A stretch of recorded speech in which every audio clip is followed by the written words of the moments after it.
Yeah!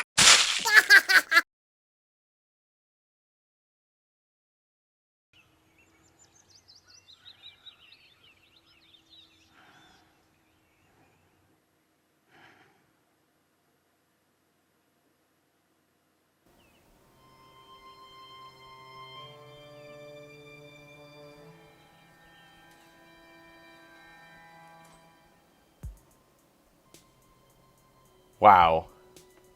Boy, I love that game, but like, Jesus, was that long.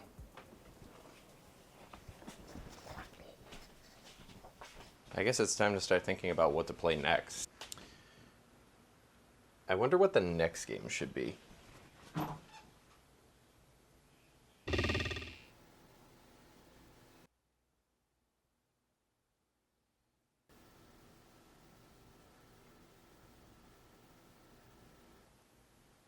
Oh, no.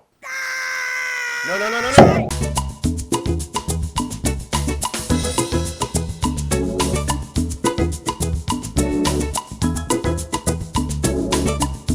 Rayman Raving Rabbids came out in the distant past of 2006. The world was bright, sunny, and you could still afford a house on a moderate middle-class salary. The game began its life as what was supposed to be the next mainline Rayman game, but eventually was used as a vessel for the newest characters of the Rayman series, the the Rabbids. Enemies who have quite literally eclipsed the protagonist of the series they debuted in. Seriously, they have more representation in gaming than Rayman does.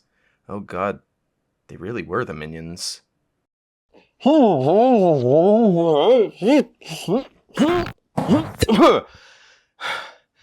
here's where it all started. A Rayman spin-off dripping with so much mid-aughts to early 2010s lol so random humor, I felt my face forming into an XD while I was playing it. Lay. Epic. Ah!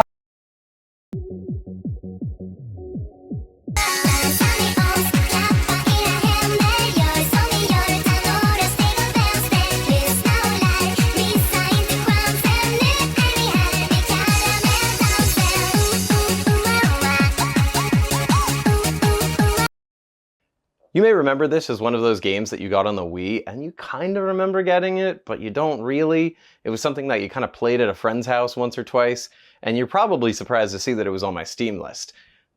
Honestly, so was I. It turns out that this game got released for the PlayStation 2, the PlayStation 3, the Xbox 360, the Wii, the PC, and the Nintendo DS.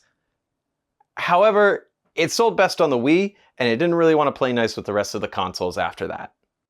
For this reason, you'd be forgiven in thinking to yourself, wait a minute, Caleb, what are you doing playing a game optimized for an almost 20-year-old console and also playing an ineffective PC port? You're not an early 2010s YouTuber.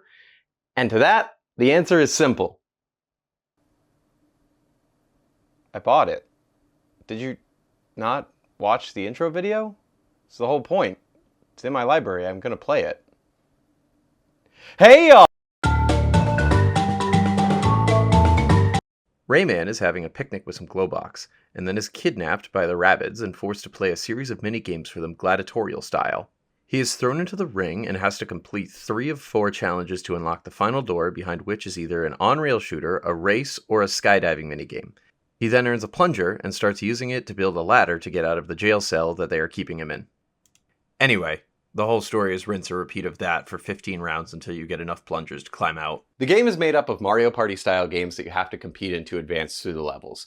Each round is made up of 4 of these challenges, 3 of which are usually kind of new games that they shuffle throughout, especially during the later levels, but the 4th one always ends up being this rhythm-based game, kind of in the sense of Guitar Hero, where you have to hit the bunnies on the left and the right to match up with the song. It's usually set to a licensed song, except there is one original hip-hop track, which oddly was the only thing that got muted on my VODs. I know this is like the second time that I've talked about my VODs getting muted, but it's just really weird that like the original song from the game got muted. Also, the rhythm minigame had such a low bar of victory that I tried to see how bad I could do in the game and still pass it. And the answer is that you can do really bad and still pass this one.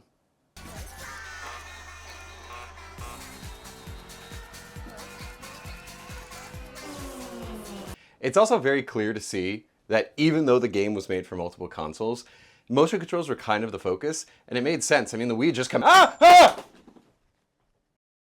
Oh no, that's so bad. I opted to play using the keyboard and mouse because I thought that the mouse was going to be closer to the handling of a Wiimote, and I was sort of right. It's just like how I remember it. It wasn't a great one-to-one, seeing that the mouse really only moves on a flat plane and doesn't have a built-in accelerometer, which made some of the games kind of hard, especially the cow toss minigame. You should see what I have to do right now. I'm literally just spinning my mouse in circles. Oh my god, why is this not going faster?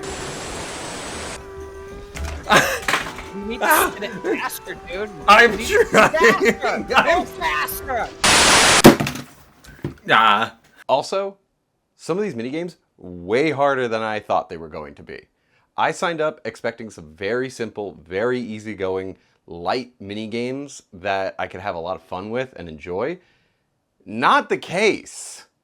One is this pin the tail on the donkey style game that was so brutal and inconsistent in its judgment that at one point I got on average a higher score but failed, only to try again with a worse score and I won.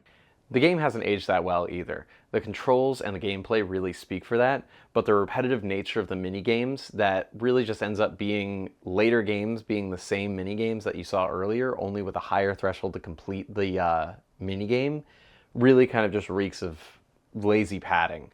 Something that they were really just trying to rush this game out the door. There's also a few other things in this that speak for its age. Oh. How did I miss that? Oh. No. This doesn't feel right. What does the head look like? What does the cake's head look like?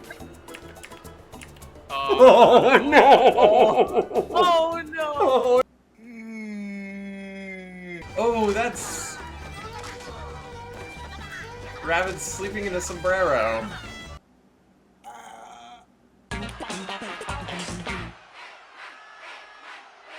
The game did offer some fun bouts of nostalgia, but between the clunky ported controls, repetitive gameplay, and the No! doesn't really hold up as well as you would think it does. I'd say I give it a 5 out of 10. Also, thank you to McMel, the Raving Rabbids speedrun holder who dropped in on my stream and gave me pointers the whole way through. Thanks, buddy!